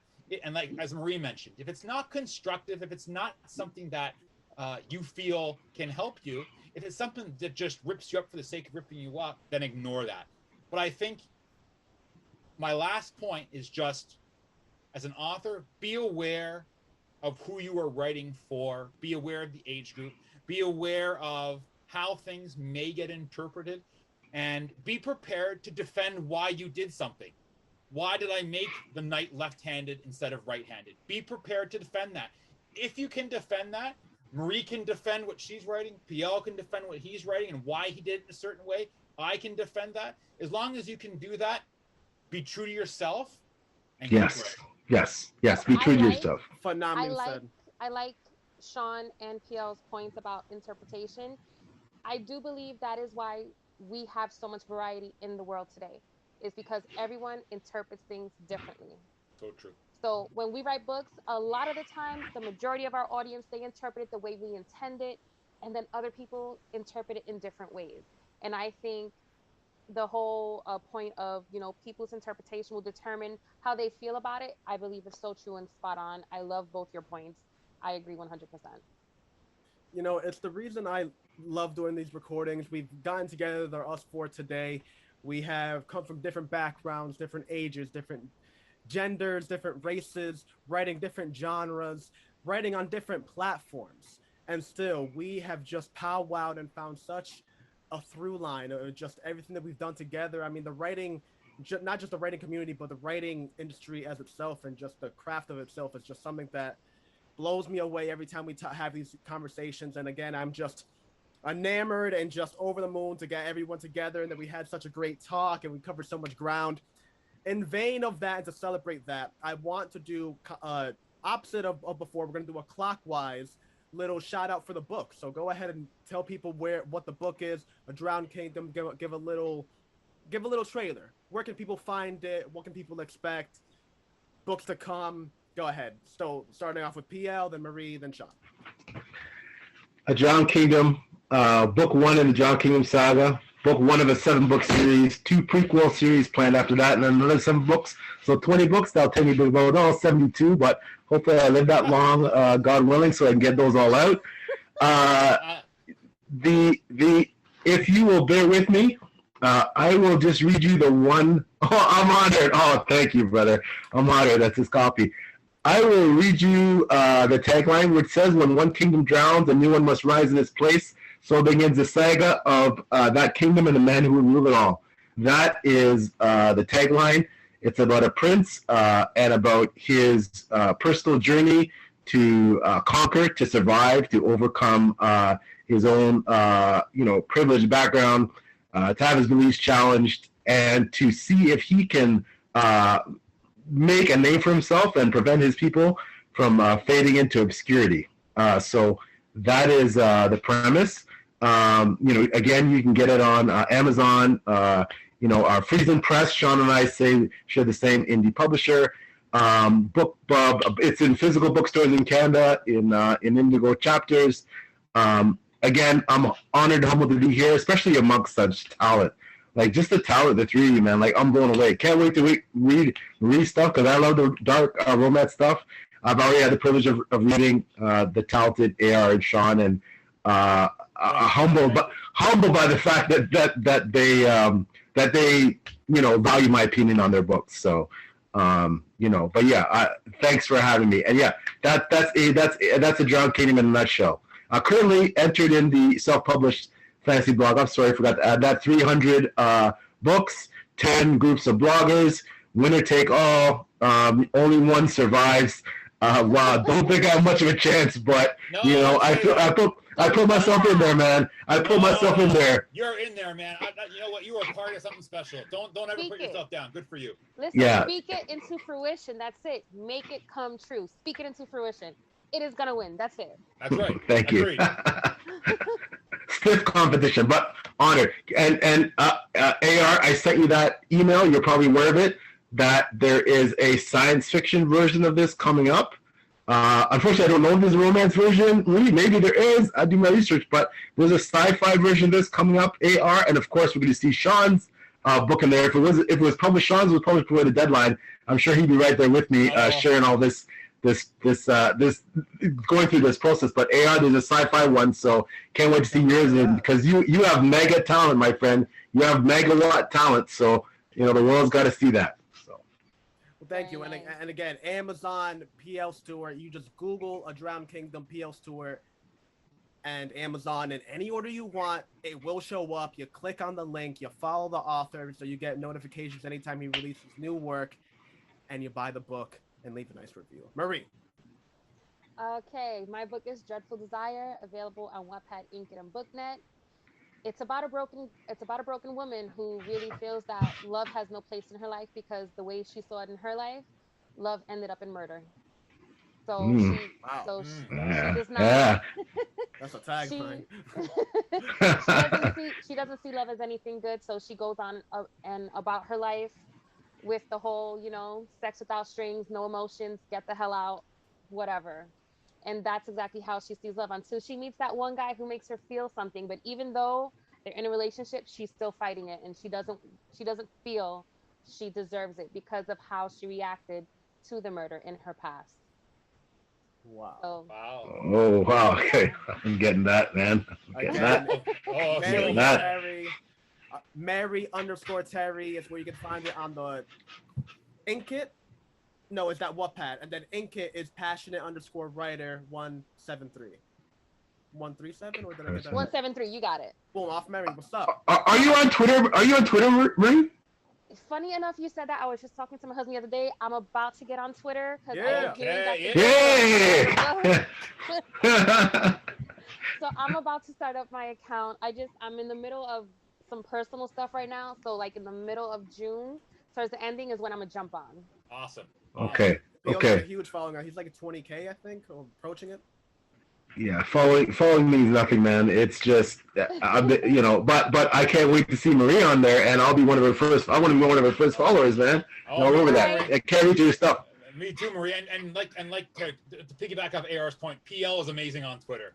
I tell you, Yeah. I've had lots of long talks with him, and I owe a lot to PL. He's helped me really use that platform, and it's an amazing experience. I was kind of hesitant to jump on there and meet all. You're a superstar now, bro. You're a superstar now, baby. No. Congratulations, 1,000 followers, by the way. Congratulations.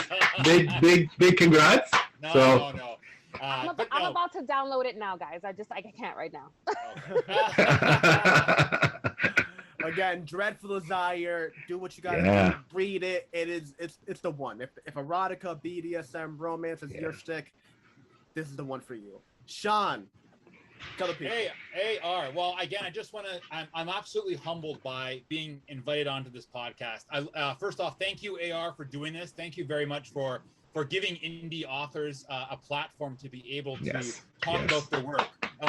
So yeah, thank you very much for taking the time to put this together. Thank you very much for Marie for opening up my eyes into dark romance. I'm intrigued, and I am really intrigued. Thank you very much for providing such great insight into that. It's really helped me kind of. My interpretation of it was totally wrong. So thank you very much for helping me with that. PL, I don't know what to say, PL. You're my boy, man. Come on. Thank you very much for the support. Thank you so much for having such a wonderful conversation. It was amazing to get on here and chat with you guys. I wish we could do it all day. It was great. It's opened my eyes up. PL, thank you for everything you've done for me with respect to the support you've provided me. It's been a wonderful ride, and I can't wait to continue it. I can't wait to connect with Marie in the social media world and build off each other and continue to support each other. And that's because of AR that we came together. So thank you very much, AR, for that. As we talked about earlier on the podcast, my trilogy is the Grandfather Chronicles. It was an idea that I had for a lot of years. There's a lot of reality mixed with fantasy in it. As one of the reviewers has said to me, it seamlessly blends fantasy with reality in a creative and imaginative way. So that's something that I'm very proud of. Like I said, I tried to create a lot of emotion in the book itself, but the Grandfather Chronicles is a trilogy. Book 1 is coming soon. We're hoping 2021. Get it up there. Get it up. There's the Get it up. copy of it. So it's amazing to see it in hardcover. It will be available like PL. I have gone through the same indie publisher that he is, Friesen Press. So when it does become available, all the links to buy it from Amazon or the Friesen Press bookstore are all available through the Grandfather's Chronicles website, which is www.thegrandfatherchronicles.com. All my social media links are from there. I'm on Facebook, I'm on Instagram, I'm on Twitter. Again, all the links are on that website. There's a ton on that website with respect to news about the book, where we're at, the journey, the adventure. I'm happy to say I'm already writing book 2 right now. So excited. Yeah. I'm a little bit nervous for book 1 to come out. Can't wait for it. It's good. You got nothing. It's good. You got nothing to be nervous about. It's good. Lots of good reviews, but just in the end, really thankful to be here, and just it's been an amazing experience so far. And I look forward to chatting with all you guys in the very near future. Yes, Grandfather Chronicles. Check it out. Amazon, Google. You follow him on Twitter for the whole process. I'm telling you, it's gonna be worth it. He is a Friesen. Am I saying it right again? Friesen Press. Yeah. Friesen Press, brother, as well as PL. Huge. I've been a supporter of just not only the publishing press, but just everything that all the people that have come through. I'm just in love with everything that's going on with the Twitter sphere, Instagram, which is where I met Marie through actually. So I'm just over the moon. And this is actually on the day of recording. This is June 1st. So first time I'm ever doing this. Allegory of the End is actually releasing on June 21st. Awesome. What? Yes. Yes. This is my Yes. debut month. First time ever Yes. talking about the podcast. Yes. Oh, I gotta be having. Countdown's ready. So again, thank you everybody for coming on. It has been a phenomenal. Let's just have a round of applause on it. Oh yeah. Yeah. Wow. Yeah. Awesome. Everybody's work is phenomenal. I'm just over the moon that everyone got a really nice chance to actually go and describe in a way. I mean, I got pumped again, re-pumped for all three of your works just in that little 30-second blurbs that each of you gave. So hopefully, that goes into more people with your ways, and everything just goes beautifully. And as the tide rises, all boats get affected, right? And that's what we're all in. We're all in the same water with the indie waters, And this is the end of the podcast. I've been AR, Sean, Marie, PL. Give a final goodbye to the folks. Thank you so much, everybody. Great to meet you, Marie. Fantastic to see you again, Sean, and of course, AR. Thanks again. Take care, all. Yeah, thank you. End of the podcast. This episode will be up this Friday, which I believe is like June 3rd or 4th or something like that. And check us for next Monday when we have another romance patter, actually, Kayla Jordan. So watch out for that. And just to leave everyone on a nice little question for the viewers here. How do you stand on the whole question that we were talking about with romance and fantasy and romance? Is it like a Reese's situation? You don't want your chocolate with your peanut butter, right? You want it separated? No. Or do you want it all in together? The more the merrier, right? That's food for thought for the people listening on. Again, end of the podcast. Thank you for rocking with us. Peace out.